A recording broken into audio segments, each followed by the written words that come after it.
देखो इस सब में क्या दिया हुआ है, एक टेंट है जो ऊपर से कॉनिकल है, नीचे से सिलेंड्रिकल है। कॉनिकल की हमें स्लैंट हाइट दी है, इस वाली हाइट को स्लैंट हाइट बोलते हैं, 2.8 दी है। सिलेंड्रिकल पार्ट की हाइट आपको 2.1 दी है और उसका डायमीटर 4 दिया है। क्या फाइंड करना है, कैनवास। अब कैनवास क्या फाइंड करना है, कैनवास कितना मीटर चाहिए, जबकि जो कैनवास है वो कितना है 500 rupees per metre square. Clear. तो हमें कुछ नहीं करना है, इसका कर्व सरफेस एरिया निकालना है, इसका कर्व सरफेस एरिया निकालना है, दोनों को ऐड करना है। तो सबसे पहले हम निकाल लेते हैं curve surface area of cylindrical part. Clear. तो वो कितना होगा, 2πRH होगा या नहीं होगा। अब फटाफट हम सबकी वैल्यू रख देते हैं। अब वैल्यू क्या होगी, 2 की वैल्यू 2 होगी, पाई की वैल्यू 22/7 होगी। आर कितना होगा, देखो ये 4 है तो इसे 2 से डिवाइड करेंगे ना, क्योंकि ये डायमीटर है। तो रेडियस कितना हो जाएगा आपका, 2 हो जाएगा। कोई परेशानी नहीं। अब आपकी जो हाइट है वो कितनी होगी, 2.1। कोई परेशानी नहीं। अब देखो इसको क्या कर सकते हैं, अगर हम ये हटा दे तो नीचे 0 आ जाएगा, कोई परेशानी नहीं। फिर इसे 7 से कट कर दो तो कितनी बार जाएगा, 3 बार चला जाएगा, कोई परेशानी नहीं। अब 2 का मल्टीप्लाई बाय 22 से करो तो कितना हो जाएगा, 44 हो जाएगा।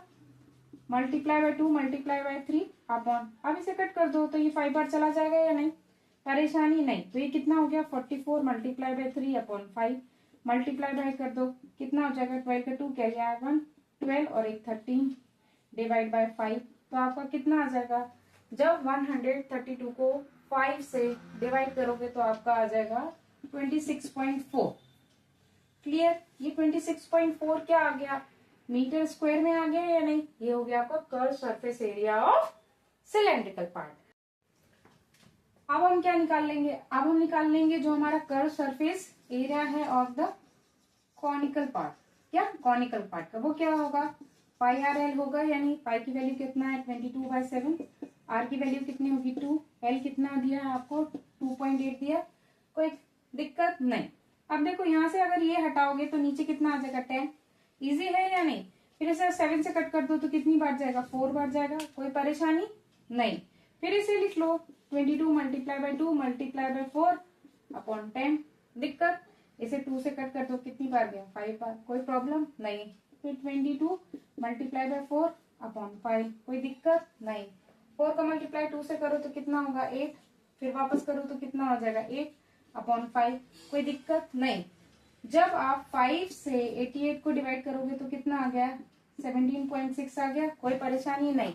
तो ये भी किस में आ गया, मीटर स्क्वायर में। ये हो गया आपका curve surface area of the conical part. Clear.